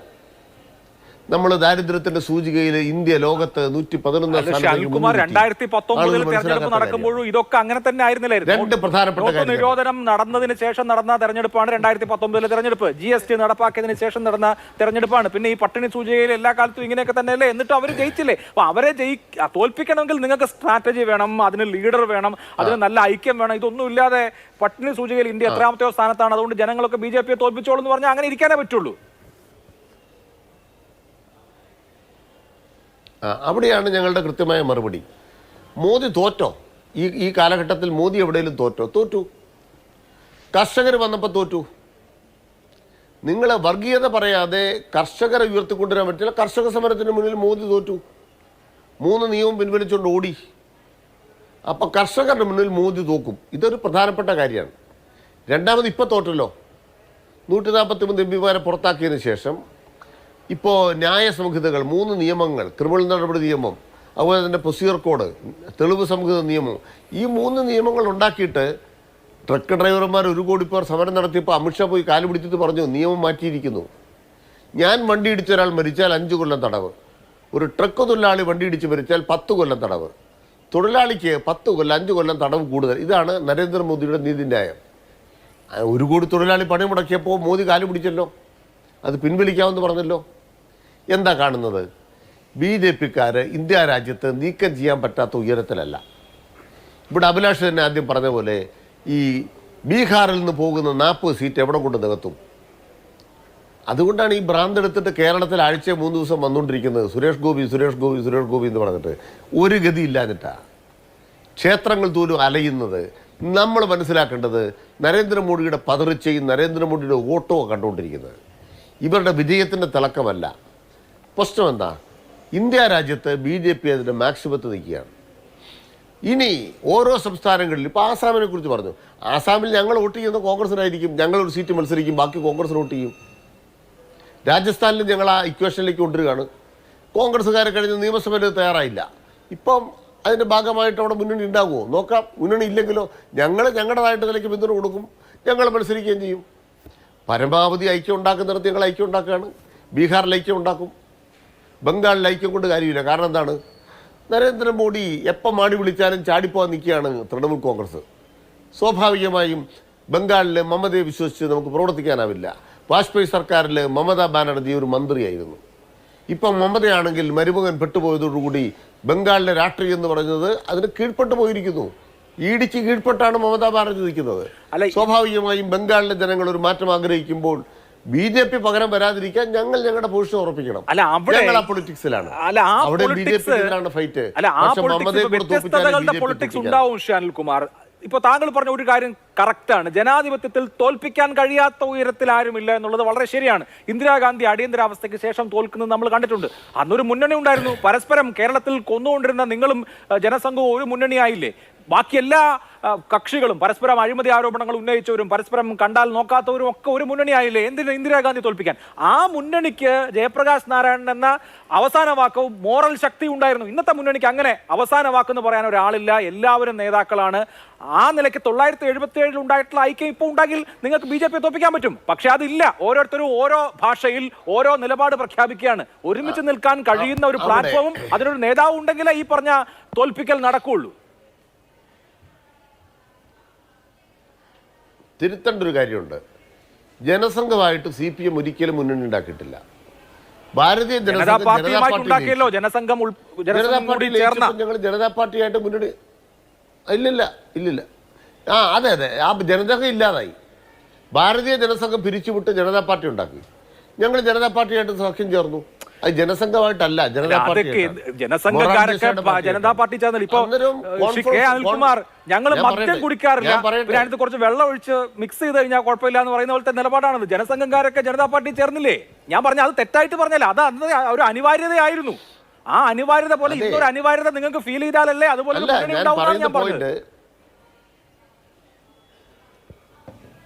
അതിലെ ചരിത്രവിരുദ്ധത നിഷേധിക്കാതിരിക്കാൻ പറ്റത്തില്ല. ഭാരതീയ ജനസംഘം എന്ന് പറയുന്ന പാർട്ടിയുമായി ഇന്ത്യ രാജ്യ ചരിത്രത്തിൽ ഒരിക്കലും CPM മുന്നണി ഉണ്ടാക്കിയിട്ടില്ല. അതേസമയം ഭാരതീയ ജനസംഘം പിരിച്ചുവിടുകയും ജനതാ പാർട്ടി ഉണ്ടാകുകയും ചെയ്തപ്പോൾ ജനതാ പാർട്ടിയുമായി സഖ്യമുണ്ടായി. ആ സഖ്യം കേരളത്തിൽ ആക്ട് ചെയ്തില്ല. കേരളത്തിൽ ഭൂരിപക്ഷം സീറ്റിലും അന്നത്തെ UDF ജയിച്ചു പോയി. പിന്നെ എവിടെ കൊണ്ടാണ് തോറ്റത്? ഇന്ത്യ രാജ്യത്തെ തെരഞ്ഞെടുപ്പിന് ശേഷമാണ് അത് ബാക്കി ഡെവലപ്പ് ചെയ്ത് വന്നത്. നന്ദിനി സപ്തതി എപ്പോഴാണ് വന്നത്? ജഗജീവൻ റാം പോയി. എപ്പോഴാണ് വന്നത് ജഗജീവൻ റാം? കോൺഗ്രസ് ഫോർ ഡെമോക്രസി എങ്ങനെയാണ് ഡെവലപ്പ് ചെയ്ത് വന്നത്? പിന്നീടാണ് ഡെവലപ്പ് ചെയ്ത് വന്നത്. പരസ്പരം മത്സരിച്ചുകൂടെ കൂടിച്ചേർന്നിട്ടാണ് ഇന്ദിരാഗാന്ധിയെ തോപ്പിച്ചത്. അതുകൊണ്ട് 1977 ഇക്വേഷൻ വേറൊന്ന്, 2004 ഇക്വേഷൻ വേറൊന്ന്, 86 89 ഇക്വേഷൻ വേറൊന്ന്. ഇന്ത്യ അത്ഭുതങ്ങൾ കാത്തിരിക്കുന്നു. ഒരു സംശയം വേണ്ട, മോദിയുടെ അവസാനത്തെ ഭരണമാണ്. BJPക്ക് ഇനി മുന്നോട്ട് പോകാനാവില്ല. ഇന്ത്യ രാജ്യത്ത് ഭരണഘടന അട്ടിമറിക്കാൻ BJPയെ ഇന്ത്യയിലെ ജനങ്ങൾ അനുവദിക്കില്ല. അതാണ് ഞങ്ങളുടെ ആത്മവിശ്വാസം. വോട്ടിൽ മുന്നിൽ നിൽക്കുന്നത്, തെരഞ്ഞെടുപ്പ് പോരാട്ടത്തിൽ മുന്നിൽ നിൽക്കുന്നത് ഭരണഘടനയാണ്, രാഷ്ട്രീയ പാർട്ടികളല്ല. ഭരണഘടനയോടൊപ്പം നിൽക്കുന്നവർ ജയിക്കട്ടെ. ജയിച്ചു കഴിഞ്ഞാൽ നമുക്ക് കാണാം. ഇതാണ് ഞങ്ങളുടെ പോയിന്റ്. ശരി, ഓക്കെ. ശ്രീ അനിൽ ബോസ്, ഇപ്പൊ നോക്കൂ, ഇന്ത്യ ഒരു അനിതര സാധാരണമായ രാഷ്ട്രീയ പരിസരത്തിലാണ്. BJP വിന്നിംഗ് പൊസിഷനിലാണ്, നിങ്ങൾ അംഗീകരിച്ചാലും ഇല്ലെങ്കിൽ. അപ്പൊ BJPയെ തോൽപ്പിക്കണമെങ്കിൽ അഭൂതപൂർവമായ ഐക്യം വേണം. തൃണമൂൽ കോൺഗ്രസുമായിട്ട് കോൺഗ്രസിന് ഒരുപാട് പ്രശ്നങ്ങൾ ഉണ്ടാവും, CPM അതിനേക്കാൾ വലിയ പ്രശ്നങ്ങളുണ്ട്, മമതാ ബാനർജിക്ക് CPM കണ്ടെടുത്താൽ കണ്ടുകൂടാ. പക്ഷെ ഇതൊക്കെ ശരിയാണെങ്കിലും BJP തോപ്പിക്കണമെങ്കിൽ ഒരുമിച്ച് നിൽക്കണം എന്നുള്ള സ്പിരിറ്റ് ഇല്ലെങ്കിൽ എങ്ങനെയാണ് നടക്കുക? ഞാൻ നേരത്തെ പറഞ്ഞ ഈ ഉദാഹരണം ഉണ്ടല്ലോ, ജനസംഘത്തിന്റെ 1977 കാര്യം പറഞ്ഞില്ലേ, ജനസംഘം RSS ഉള്ളതാണ്, അവരുമായിട്ടൊരു സഖ്യമില്ല. അന്ന് CPM പറഞ്ഞപ്പോൾ JP പറഞ്ഞത് ജനസംഘം ഫാസിസ്റ്റ് ആണെങ്കിൽ ഞാനും ഫാസിസ്റ്റ് ആണ് എന്നാണ്. അന്ന് ഇന്ദിരയെ തോൽപ്പിക്കലായിരുന്നു ആവശ്യം എന്ന് പറഞ്ഞതുപോലെ ഇന്ന് മോദിയെ തോൽപ്പിക്കലാണ് ആവശ്യമെങ്കിൽ എല്ലാ ആളുകളും ഒരുമിച്ച് നിൽക്കേണ്ടി വരും. അല്ലാതെ ഇപ്പോൾ ഞങ്ങൾ പണ്ട് ഭയങ്കര ശത്രുക്കളായിരുന്നു, കേരളത്തിൽ ഞങ്ങൾ പരസ്പരം എതിരായിട്ടാണ് മത്സരിക്കുന്നത്, ഇന്ന് അങ്ങനെയുള്ള ഒരു പൊളിറ്റിക്സിന് യാതൊരു തരത്തിലുള്ള പ്രസക്തി ഇല്ല ജയിക്കണമെങ്കിൽ. അത് കോൺഗ്രസും കൂടി മനസ്സിലാക്കണ്ടേ? അല്ല, അതൊക്കെ മനസ്സിലാക്കുന്നത് കൊണ്ട് തന്നെയാണല്ലോ ഇന്ത്യ സഖ്യം രൂപപ്പെടുന്നത്. അല്ലാതെ ഇതിനെക്കുറിച്ചൊക്കെ പാർട്ടികൾക്ക് അല്ല, അത് നിങ്ങൾക്ക് തോന്നുന്നതല്ലേ ഇപ്പം കേൾക്കുന്ന വാർത്തകളുടെ അടിസ്ഥാനത്തിലല്ലേ നിങ്ങളുടെ പ്രതികരണം? ഞാൻ നേരത്തെ തന്നെ പറഞ്ഞു, പാർട്ടികൾ അവരുടെ വ്യക്തിത്വം നിലനിർത്താൻ ഒരു മുന്നണി സംവിധാനത്തിൽ ശ്രമിക്കുന്നത് ഒരിക്കലും തെറ്റല്ല. കാര്യങ്ങൾ നീങ്ങുന്നല്ലേ ഉള്ളൂ. അപ്പോൾ അതിന് വളരെ കൃത്യമായ ടൈം ലിമിറ്റിനുള്ളിൽ നമ്മൾ കാര്യങ്ങൾ ചെയ്യാൻ കഴിയും. നിങ്ങളൊരു കാര്യം ശ്രദ്ധിച്ചോ, BJPയുടെ പ്രതിനിധി ഈ ചർച്ചയിൽ പറഞ്ഞത് ഏതെങ്കിലും ഒരു രാഷ്ട്രീയ പാർട്ടിയുടെ നേതാവോ പാർട്ടി പ്രതിനിധിയോ ഒരു ചർച്ചയിൽ വന്നിരുന്ന് പറയുന്ന കാര്യമാണോ അദ്ദേഹം പറഞ്ഞത്? അദ്ദേഹം പറയുന്നത് ഇന്ത്യയിലെ ജനങ്ങളെ ഞങ്ങൾ വിശ്വസിപ്പിക്കാൻ ശ്രമിച്ചു, വിശ്വസിപ്പിക്കുന്നതിൽ ഞങ്ങൾ വിജയിച്ചു എന്ന് പറഞ്ഞാൽ കബളിപ്പിക്കുന്നതിൽ വിജയിച്ചു എന്ന് തന്നെയാണ്. മനസ്സിലായില്ലേ? ഈ രാജ്യത്ത് ഏറ്റവും കൂടുതൽ സമൂഹം വെറുക്കുന്ന ഒരു രാഷ്ട്രീയം, ആ രാഷ്ട്രീയം ഉയർത്തുന്ന ശക്തികളെ വിശ്വസിക്കുന്ന തരത്തിലേക്ക് ഒരു രാജ്യത്തിൻ്റെ സമ്പത്ത് പൂർണ്ണമായി വിനിയോഗിച്ചുകൊണ്ട് എന്ന് തന്നെ പറയാവുന്ന തരത്തിൽ ഒരു വ്യക്തിയെ ബിൽഡപ്പ് ചെയ്യുകയാണ്, ഒരു രാഷ്ട്രീയത്തെ ബിൽഡപ്പ് ചെയ്യുകയാണ്. ആ രാഷ്ട്രീയത്തെ ബിൽഡപ്പ് ചെയ്യാൻ വേണ്ടി ഇന്ത്യയുടെ ഭരണസമ്പത്ത്, സാധാരണക്കാരായ കർഷകനെ സഹായിക്കേണ്ടുന്ന, തൊഴിലില്ലാത്ത ചെറുപ്പക്കാരെ സഹായിക്കേണ്ട, ദുരിതം അനുഭവിക്കുന്ന സാധാരണക്കാരെ സഹായിക്കേണ്ട കാര്യങ്ങൾ ചെയ്യേണ്ടതിന് പകരം ഈ ഗവൺമെൻറ്റിൻ്റെ എക്സ്പെൻസ് നിങ്ങൾ നോക്ക്.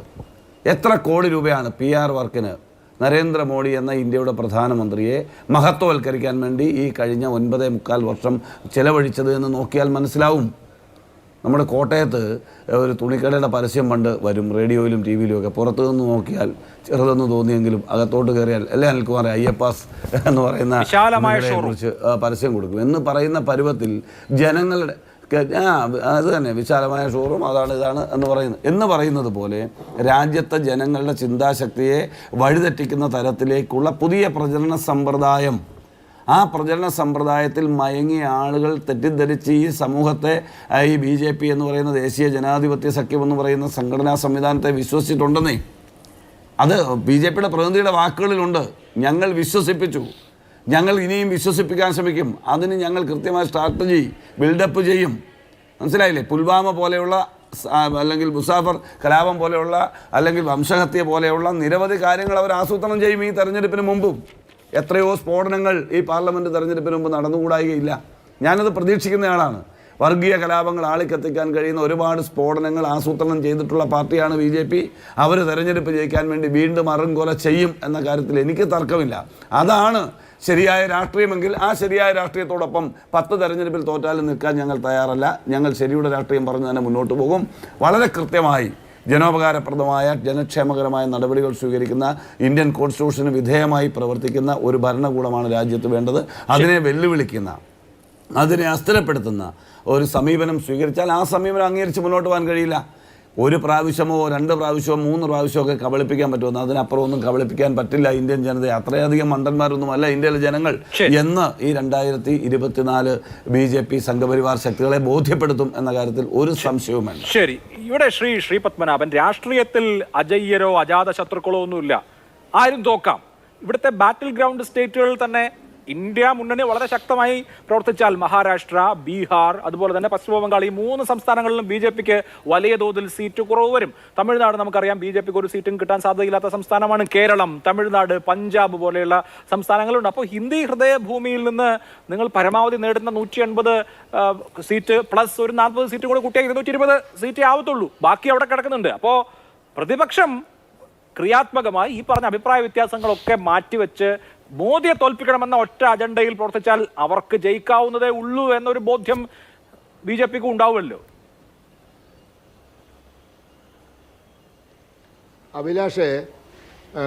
അഭിലാഷ് ഞങ്ങളെ സംഘടനാ സംവിധാനത്തെ പറ്റി ഏതാണ്ടൊക്കെ ധാരണ ഉണ്ടാവുമെന്ന് ഞാൻ മനസ്സിലാക്കുന്നു. ഞങ്ങളെ തെരഞ്ഞെടുപ്പ് പ്രവർത്തന സംവിധാനങ്ങളെ പറ്റിയും ഏതാണ്ടൊക്കെ ധാരണ ഉണ്ടാവുമെന്ന് ഞാൻ മനസ്സിലാക്കുന്നു. കേരളം പോലെ BJPക്ക് ഒരു സീറ്റ് പോലും ഇല്ലാത്ത ഒരു സംസ്ഥാനത്ത് പാർട്ടിയുടെ ശക്തി കേന്ദ്ര ഇൻചാർജുമാരെ, അതായത് 3 ബൂത്ത് നോക്കുന്ന ആളുകളെ കാണാൻ നരേന്ദ്രമോദി നേരിട്ട് വരികയാണ്. അപ്പോൾ ഞങ്ങൾ UPയിലും ബീഹാറിലും ഗുജറാത്തിലും മധ്യപ്രദേശിലൊക്കെ ഞങ്ങൾ നടത്തുന്ന അല്ലെങ്കിൽ ഞങ്ങൾ എടുക്കുന്ന എഫർട്ട് എന്തായിരിക്കുമെന്ന് അഭിലാഷിന് ഊഹിക്കാൻ സാധിക്കും. ഞങ്ങൾ കാല് നീട്ടിയിരുന്ന് എന്താ പറയുക, മറ്റേ പത്തായത്തിൽ നെല്ലുണ്ട്, പിന്നെ അത് ചക്കി കുത്തിത്തരും, അമ്മ വെച്ച് തരും, ഞാനതിരുന്ന് ഉണ്ണും എന്ന് പറഞ്ഞതുപോലെയല്ല.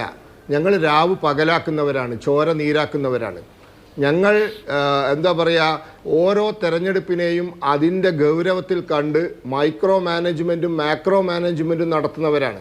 ഞങ്ങൾക്ക് കൃത്യമായ സംഘടനാ സംവിധാനമുണ്ട്. ഞങ്ങളെ ശത്രുക്കൾ പോലും സർട്ടിഫൈ ചെയ്യുന്നതാണത്. അതങ്ങ് കാശ്മീർ മുതൽ കന്യാകുമാരി വരെയുണ്ട്, അതങ്ങ് ഗുജറാത്ത് മുതൽ ആസാം വരെയുണ്ട്, അല്ലെങ്കിൽ അരുണാചൽ പ്രദേശ് വരെയുണ്ട്. ആ സംഘടനാ സംവിധാനം കൃത്യമായ നിർദ്ദേശങ്ങളുടെ അടിസ്ഥാനത്തിൽ എണ്ണയിട്ട യന്ത്രം പോലെ പ്രവർത്തിക്കുന്നവരാണ്. ഞങ്ങൾക്ക് ബൂത്തിൽ ആളുണ്ടാവും, ബൂത്തിന് പുറത്ത് ആളുണ്ടാവും, വീട് കയറാൻ ആളുണ്ടാവും, സന്ദേശം വീടുകളിൽ എത്തിക്കാൻ ആളുണ്ടാവും. ഞങ്ങൾക്ക് സോഷ്യൽ മീഡിയ സംവിധാനങ്ങളുണ്ട്. ഞങ്ങൾക്ക് നരേന്ദ്രമോദി എന്ന് പറയുന്ന തലയെടുപ്പുള്ളൊരു നേതാവുണ്ട്. ഞങ്ങൾക്ക് അമിത്ഷാ എന്ന് പറയുന്ന തന്ത്രങ്ങൾ മെനയാൻ ശേഷിയുള്ള ഒരു എന്താ പറയുക, ഒരു മാസ്റ്റർ സ്ട്രാറ്റജിസ്റ്റ് ഉണ്ട്. ഞങ്ങൾക്ക് BL സന്തോഷും JP നഡ്ഡാജി നേതൃത്വം കൊടുക്കുന്ന ഒരു സംഘടനാ സംവിധാനമുണ്ട്. ഞങ്ങൾ എന്താ പറയുക, എല്ലാം ആകാശത്ത് നിന്ന് താഴോട്ട് പൊട്ടി വീഴുമെന്ന് പറഞ്ഞ് കാത്തു നിൽക്കുന്നവരല്ല. ഞങ്ങൾ മധ്യപ്രദേശിൽ ഞങ്ങൾ ഈ 18.25 വർഷത്തിന് ശേഷവും ഭൂരിപക്ഷം നേടിയിട്ടുണ്ടെങ്കിൽ ഞങ്ങൾ ഇവിടുത്തെ എല്ലാ മാധ്യമ പ്രവർത്തകരും ഒറ്റക്കെട്ടായിട്ട് ഞങ്ങൾക്ക് കിട്ടില്ല എന്ന് പറയുന്ന ഛത്തീസ്ഗഡ് പിടിച്ചെടുത്തിട്ടുണ്ടെങ്കിൽ അതിൻ്റെ പിന്നിൽ ചോര നീരാക്കിയ, രാവു പകലാക്കിയ കോടാനുകോടി പ്രവർത്തക നിരയുണ്ട്. ആ സംവിധാനം വെച്ച് ഞങ്ങൾ മുന്നോട്ട് പോകുമ്പോൾ തമ്മിൽ കണ്ടാൽ മിണ്ടാത്ത, ഇന്ന് സഖ്യമുണ്ടെന്നും നാളെ സഖ്യമില്ല എന്നും പറയുന്ന ഈ തൃണമൂൽ കോൺഗ്രസിനെയും ഈ ആപ്പിനെയും വിശ്വസിച്ചിട്ട് അവർ മുന്നണി ഉണ്ടാക്കുന്നത്.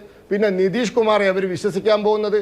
അങ്ങോട്ട് എത്ര തവണ എന്താ പറയുക, ഒരു കൊമ്പിന്ന് മറ്റേ കൊമ്പിലേക്ക് കുരങ്ങന്മാർ ചാടും പോലെ ചാടി, എത്ര തവണ മുന്നണി മാറി. ഈ നിതീഷ് കുമാറിനെ വിശ്വസിച്ചിട്ടാണോ, ആ കാറ്റ് കണ്ടിട്ടാണോ അവർ കപ്പൽ കടലിൽ ഇറക്കുന്നത്? ഈ ആപ്പിനെ വിശ്വസിച്ചിട്ടാണോ, തൃണമൂൽ കോൺഗ്രസിനെ വിശ്വസിച്ചിട്ടാണോ? പരസ്പരം വിശ്വാസമില്ലാത്ത, പരസ്പരം എന്താ പറയുക ഐക്യമില്ലാത്ത ഒരു സംവിധാനം വെച്ചിട്ടാണ് ഞങ്ങളെ നേരിടാൻ പോകുന്നത്. അതുകൂടിയാണ് ഞങ്ങളുടെ ആത്മവിശ്വാസം.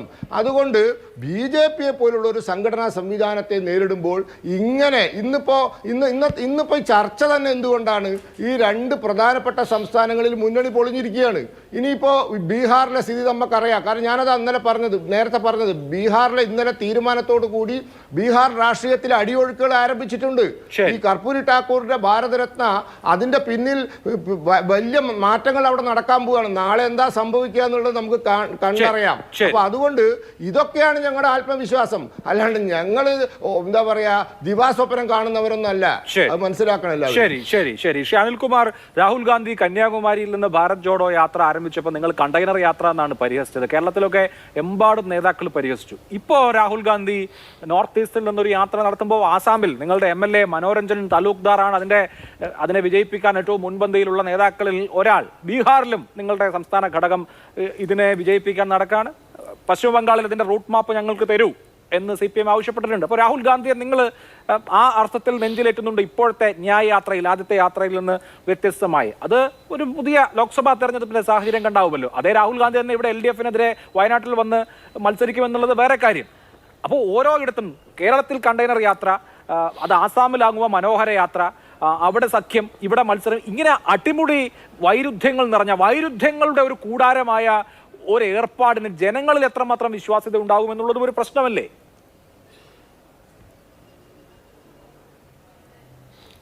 വൈരുദ്ധ്യങ്ങളുടെ കൂടാരമാണ് എന്ന് പറയുമ്പോൾ ഇന്ത്യ രാജ്യത്ത് ഇന്ത്യക്ക് ജനങ്ങളിൽ വിശ്വാസ്യത ഉണ്ടാവുമോ? അങ്ങനെയാണെങ്കിൽ നിങ്ങൾ ഹിന്ദുമതം എടുത്തേ, ശ്രീരാമൻ ഏക ദൈവമാണോ?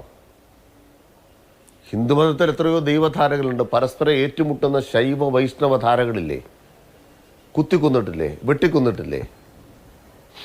ഈ വൈവിധ്യങ്ങൾ ഏറ്റുമുട്ടിയിട്ട് ഹിന്ദുമതം ഒരു മതമായിട്ട് നിൽക്കുന്നത് എങ്ങനെയാണ്?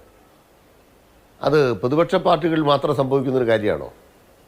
ഭാഷാപരമായ തർക്കങ്ങളുണ്ട്. ഇന്ത്യ രാജ്യത്തിൻ്റെ വൈവിധ്യം എന്ന് പറയുന്നത് ഇപ്രകാരമുള്ള പല വ്യത്യസ്തതകളും ചേർന്നതാണ്. ആ വ്യത്യസ്തതകൾ നിൽക്കും. ഞാൻ ചോദിക്കുന്നത്, ബി ജെ പിയുടെ നേതാവ് പറഞ്ഞല്ലോ, ഞങ്ങൾക്ക് വലിയ സംവിധാനമുണ്ട്, കോടാനുകൂടി. നിങ്ങൾ വളർത്തിയത് അദാനിയല്ലേ? നിങ്ങൾ വളർത്തിയത് മുതലാളിമാരല്ലേ, അംബാനിമാരെയല്ലേ? അവരുടെ സ്വത്തിൻ്റെ വളർച്ച എത്ര? എന്നിട്ട് ഞെളിഞ്ഞിരിഞ്ഞ് പറയുകയാണ് ഞങ്ങളുടെ കാശുണ്ട്. ആ കാശ് ഏതാ? പിന്നെ പ്രതിപക്ഷ പാർട്ടികൾ അവരെല്ലാം അങ്ങോട്ടും ഇങ്ങോട്ടും ചാഞ്ചാടി കളിക്കുന്നവരാ. ഇവർ ഈ കാശുമായിട്ട് പോയിട്ട് MLA മാരെ MP മാരെ എത്ര എണ്ണത്തിനാണ് ചാക്കിട്ട് പിടിച്ചേ? നാണയില്ലായ്മ. ഇന്ത്യ രാജ്യത്തെ രാഷ്ട്രീയത്തിലെ പൊളിറ്റിക്സിൻ്റെ നെറുകേടിൻ്റെ പര്യായമാണ് നരേന്ദ്രമോദി. അമിത്ഷയ്ക്ക് എന്തോ തന്ത്രം പെഗസസ് എന്ന് പറയുന്ന അവിടുന്ന് കിട്ടിയ ആ ചാര സോഫ്റ്റ്വെയർ ഉപയോഗിച്ച് പ്രതിപക്ഷ നേതാക്കന്മാരുടെ ഫോൺ ചോർത്തിയിട്ട് കിട്ടുന്ന വിവരം വെച്ചിട്ട് MP മാരെ MLA മാരെ ചാക്കിട്ട് പിടിച്ച് ഓരോ പണി നടത്തിക്കൊണ്ടിരിക്കുന്ന അമിത്ഷാ മാന്യനാ? അതിൻ്റെ എല്ലാം മുകളിൽ കയറിയിരിക്കുന്ന മോദി മാന്യനാ? ഈ വേഷം കെട്ട് നടത്തിക്കൊണ്ടിരിക്കുന്ന മോദി മാന്യനാ? ഇതൊക്കെ ആളുകൾ സ്വീകരിക്കുക. നിങ്ങൾ ഈ 10 കൊല്ലക്കാലം ഈ പൈസയെല്ലാം വെച്ചിട്ട് തട്ടിട്ട് തുള്ളിയിട്ടും ഇന്ത്യയിലെ പകുതി സംസ്ഥാനങ്ങളിൽ ഇപ്പോഴും ഭരണം നിങ്ങൾക്കില്ലല്ലോ. ജനങ്ങൾക്ക് നല്ല ബുദ്ധിയുണ്ട് ഇന്ത്യൻ ഫെഡറലിസം. അതുകൊണ്ട് BJP-ക്കാരായതുകൊണ്ട് ഉയരത്തിലാണെന്നും പറഞ്ഞിട്ട് കാര്യമൊന്നുമില്ല. ഇന്ത്യ രാജ്യത്തിന് ഒരു തെരഞ്ഞെടുപ്പ്, പിന്നെ ഒരു പ്രധാനമന്ത്രി, ഒരു പാർട്ടി, ഇനി ഒരു ദൈവം കൂടെ മതി. വേറെ ദൈവങ്ങളൊന്നും വേണ്ട അവിടെ. ഇന്ത്യക്ക് ഒരു ദൈവം. നിങ്ങൾ ഇങ്ങനെയല്ല ഇന്ത്യ രാജ്യത്തിൻ്റെ മേലെ അടിച്ചേൽപ്പിക്കാൻ പോകുന്നത്. എനിക്കെൻ്റെ വിശ്വാസമാണ്. ആ വിശ്വാസങ്ങൾ ഞാൻ പല വിശ്വാസങ്ങളുണ്ട്. ശ്രീരാമനെ വിശ്വസിക്കുന്ന പോലെ ശബരിമലയിൽ ഞാൻ വിശ്വസിക്കുന്ന ആളാണ്. നിങ്ങളുടെ മര്യാദ എന്താ? ശബരിമലയിൽ എത്ര കൊല്ലമായി? തീവണ്ടിപ്പാത തന്നോ? എന്താ ശബരിമലയ്ക്ക് തീവണ്ടിപ്പാത കിട്ടിയാൽ, ശബരിമലയ്ക്ക് വിമാനത്താവളം കിട്ടിയാൽ? നിങ്ങളിപ്പോൾ വിമാനത്താവളത്തിന് എത്ര കോടി? നിങ്ങൾ ഇന്ത്യ രാജ്യത്ത് തരം പോലെ രാഷ്ട്രീയം കളിക്കുകയാണ്. കർപ്പൂരി ഠാക്കൂറിനെ ഞങ്ങൾ ആദരിച്ചു. നിങ്ങൾ എന്താ ആദരിച്ചു? ഇവിടെ VP സിംഗിൻ്റെ നേതൃത്വത്തിൽ ആദ്യമായിട്ട് മണ്ഡൽ കമ്മീഷൻ റിപ്പോർട്ട് നടപ്പാക്കാൻ ഇറങ്ങി തീർന്നപ്പോൾ കലാപം ഉണ്ടാക്കിയവരാണ് നിങ്ങൾ. ഇവിടുത്തെ പട്ടികജാതിക്കാർക്കും പട്ടികവർഗക്കാർക്കും സംവരണം കിട്ടാതിരിക്കാൻ വേണ്ടി ആളുകളെ തെരുവിൽ ചുട്ടുകൊന്നവരാണ് നിങ്ങൾ. സംവരണ വിരുദ്ധ കലാപം. ആ കലാപം നടത്തിയവർ കർപ്പൂരി ഠാക്കൂറിനെ ഭാരതരത്നം നൽകിയെന്ന് പറഞ്ഞാൽ നാട്ടുകാരങ്ങ് ഒഴുകുക. ഇതൊക്കെ തട്ടിപ്പാണ്, വേഷം കെട്ടാണ്. നരേന്ദ്രമോദി തമിഴ്നാട്ടിൽ പോണു, തമിഴ്നാട്ടിൽ നേരെ പിന്നെ അങ്ങോട്ട് വിമാനത്തെ കയറി അയോധ്യ പോണു. ഈ അമ്പലങ്ങൾ തോറും കയറി ഇറങ്ങി നടക്കുന്നത് ആളുകളെ പറ്റിക്കാനാണ്. ഇതെല്ലാവർക്കും അറിയുന്ന കാര്യങ്ങളല്ലേ. ഇനി ഞങ്ങൾ പറയുന്ന പ്രധാനപ്പെട്ട കാര്യം എന്താണ്? ഞങ്ങളുടെ പൊസിഷൻ വളരെ ക്ലിയറാണ്. ഇന്ത്യ രാജ്യത്തിൻ്റെ വൈവിധ്യത്തിൽ ഓരോ സംസ്ഥാനത്തും ഓരോ യൂണിറ്റായിട്ട് എടുക്കണം. ആസാമിൽ ഭാരത ജോഡോ വർത്തമാനം ഞങ്ങൾ സ്വീകരിക്കും. തർക്കം എന്താണ്? തർക്കമില്ല. പക്ഷേ ഇന്ത്യ രാജ്യത്ത് ഞങ്ങൾ രാഹുൽ ഗാന്ധിയോട് കഴിഞ്ഞ തെരഞ്ഞെടുപ്പിലെ പറഞ്ഞു, നിങ്ങൾ ഡൽഹിയിൽ നിന്ന് ഇങ്ങോട്ട് പോന്നിട്ട് ഇടതുപക്ഷത്തിനെതിരെ മത്സരിക്കാൻ വന്നാൽ നിങ്ങൾ ഈ രാജ്യത്തിന് കൊടുക്കുന്ന സന്ദേശം എന്താ? നിങ്ങൾ ഡൽഹിയിൽ ഔട്ടാകുന്നു, നിങ്ങൾ ഹിന്ദി ഹൃദയഭൂമിയിൽ ഔട്ടാകുന്നു. എതിർക്കേണ്ടത് BJP അല്ല, ഇടതുപക്ഷത്തെയാണ്. ഈ തെറ്റായ സന്ദേശമാണ് കൊടുക്കുന്നത്. അത് രാഹുൽ ഗാന്ധി തിരുത്തുമെന്ന് ഞങ്ങൾ ചോദിക്കുകയല്ലേ? ശരി, എന്തായാലും രാഹുൽ ഗാന്ധി തിരുത്തുമെന്ന് ചോദിക്കുന്നത് രാഹുൽ ഗാന്ധിയെ കോൺഗ്രസിനെ ശരിയായ പാതയെ കൊണ്ടുവരാനാ. രാഹുൽ ഗാന്ധി എവിടെയാണ് മത്സരിക്കുന്നത് അറിയാൻ വേണ്ടി നമുക്ക് ശാശ്വതമായ അക്കാര്യങ്ങൾ ഞങ്ങളില്ല, കാത്തിരിക്കാം. അതാണ് ഞാൻ പറഞ്ഞത്. ഇത് വൈരുദ്ധ്യങ്ങൾ നിറഞ്ഞ ഒരു മുന്നണിയാണ്.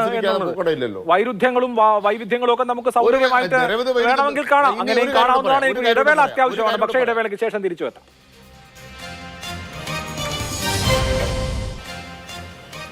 ചർച്ച അവസാന ഘട്ടത്തിലാണ്. അനിൽ ബോസ്, ഒരു ചെറിയ ഉത്തരം.